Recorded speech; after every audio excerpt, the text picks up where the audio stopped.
Hello పిల్లలు, పదండి పదండి, ఈరోజు కథ ఏంటో తెలుసుకుందాం.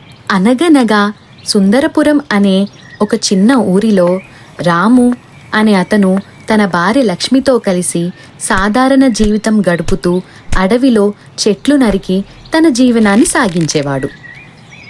ఒకరోజు రాము అడవిలో ఒక పెద్ద చెట్టును నరుకుతుండగా ఆ చెట్టులో నుంచి వెలుగుతో వనదేవత ప్రత్యక్షమైంది. రాము ఆ వనదేవతను అలానే ఆశ్చర్యంగా చూస్తూ ఉండిపోయాడు.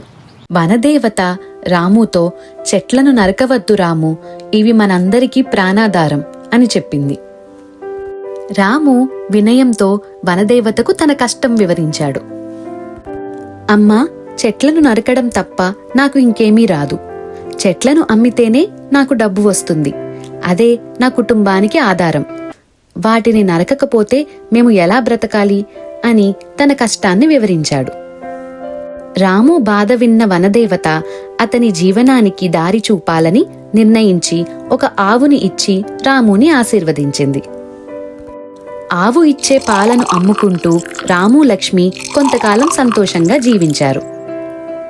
అలా కొంతకాలం గడిచిన తర్వాత రాము భార్య లక్ష్మికి అత్యాశ పెరిగింది. ఆవు ఇచ్చే పాలు సరిపోవడం లేదని రాముని మళ్లీ అడవికి వెళ్లి చెట్లు నరకమని చెప్పింది. రాము అడవికి వెళ్లి మళ్లీ చెట్లను నరుకుతుండగా వనదేవత ప్రత్యక్షమైంది. వనదేవత రాముతో, ఏమైంది రాము, మళ్లీ ఎందుకు చెట్లను నరుకుతున్నావు అని అడిగింది. అప్పుడు రాము వనదేవతతో, అమ్మా, ఆ ఆవు పాలను అమ్ముకుంటే వచ్చే డబ్బు మాకు సరిపోవడం లేదు అని చెప్పాడు. ఈసారి వనదేవత ఒక బంగారు గుడ్డు పెట్టే బాతును రాముకు ఇచ్చింది. మొదట రాము లక్ష్మిలు రోజుకొక బంగారు గుడ్డును చూసి చాలా ఆనందించారు. కానీ తర్వాత లక్ష్మిలో మరింత అత్యాశ పెరిగింది. రోజుకు ఒక్క బంగారు గుడ్డు చాలదు, ఇంకా ఎక్కువ డబ్బు కావాలి అని రాముని ఒత్తిడి చేసింది. ఆ మాటలతో రాము మళ్లీ అడవికి వెళ్లి చెట్లను నరకడం మొదలుపెట్టాడు. వనదేవత మళ్లీ ప్రత్యక్షమైంది. ఈసారి రాము వనదేవతను కోపంగా అడిగాడు. నాకు ఇంకా డబ్బు కావాలి, ఇంకేదైనా ఇవ్వు అని కోపంగా అడిగాడు. రాములో రోజురోజుకి అత్యాశ పెరగడం గమనించిన వనదేవత కోపంగా ఆ ఉన్న బాతును కూడా తీసుకుని మాయమైపోయింది. ఆ తర్వాత కోపంతో చెట్లను నరకడం మొదలుపెట్టాడు రాము. అలా నరుకుతుండగా ఒక పెద్ద కొమ్మ అతని కాలి మీద పడింది.